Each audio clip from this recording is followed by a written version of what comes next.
Welcome to Fresh Light, Glory, and Miracles here with Sherry. And I hope you all are doing great and you are making strides with the Lord, His presence with you. And today I'm going to talk about because, we're cracking the code on the prosperity of the Lord, where we are focused completely on our prosperity through the things of our Lord and Savior Jesus Christ and Father, Son, Holy Spirit. Yes. And so, one I'm reading the Bible. I kind of fell behind a bit on my, reading the Bible, but then I started reading a lot more than usual. And right now I'm in Isaiah chapter 37. And I love this chapter, and it has to do with deliverance foretold. And I want to kind of ponder on this a little bit because the prosperity of the Lord, one thing that we see over and over is that when people commit idolatry and they idol worship, it really upsets the Lord. He is not pleased with that. And, then afterward, a lot of times there's like, you know, wars and battles and tragedies, and it goes on. And sometimes it'll go on and on and on for chapters and chapters.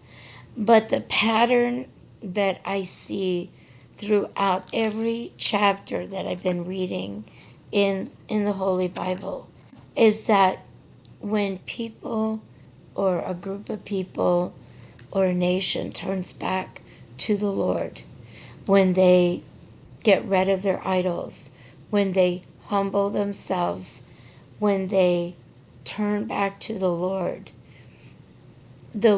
prospers them. He blesses them and He delivers them.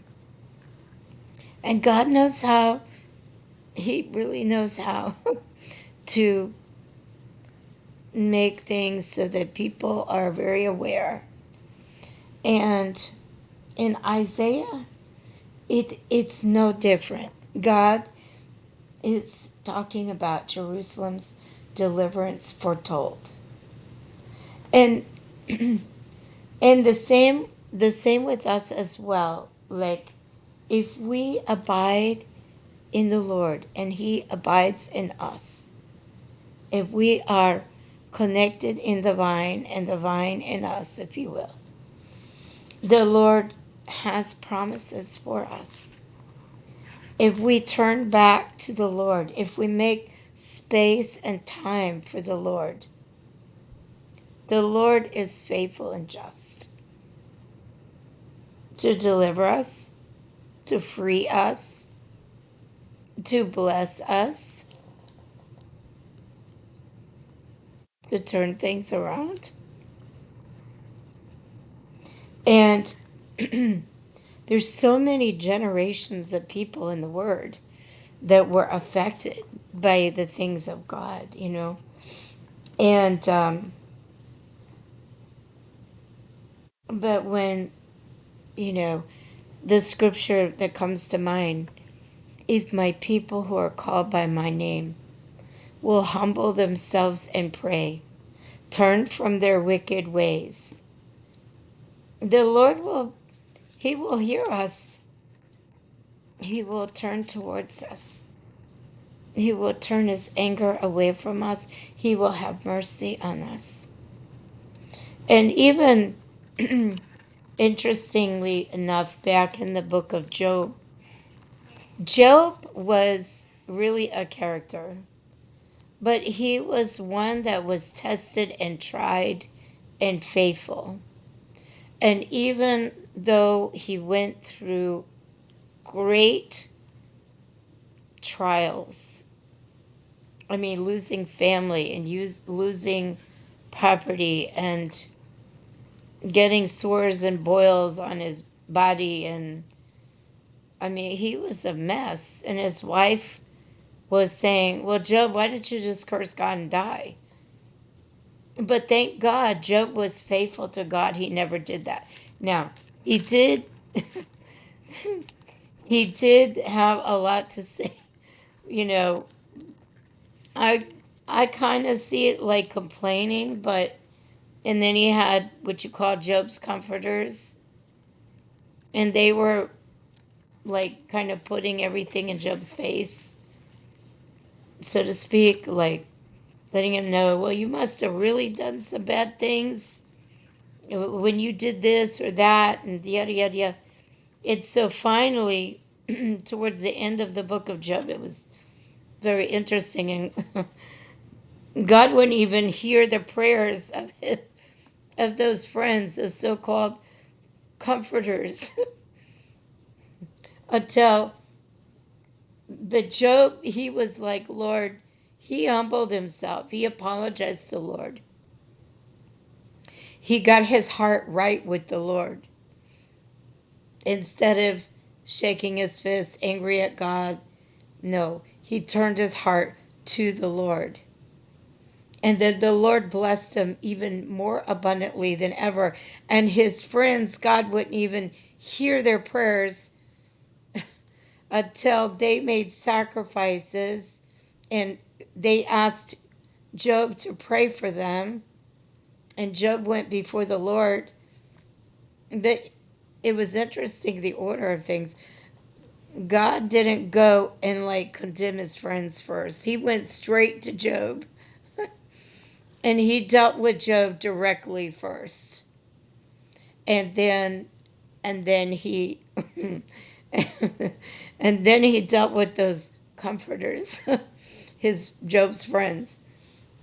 And so we see that God prospered Job again, even greater than he was prospered before.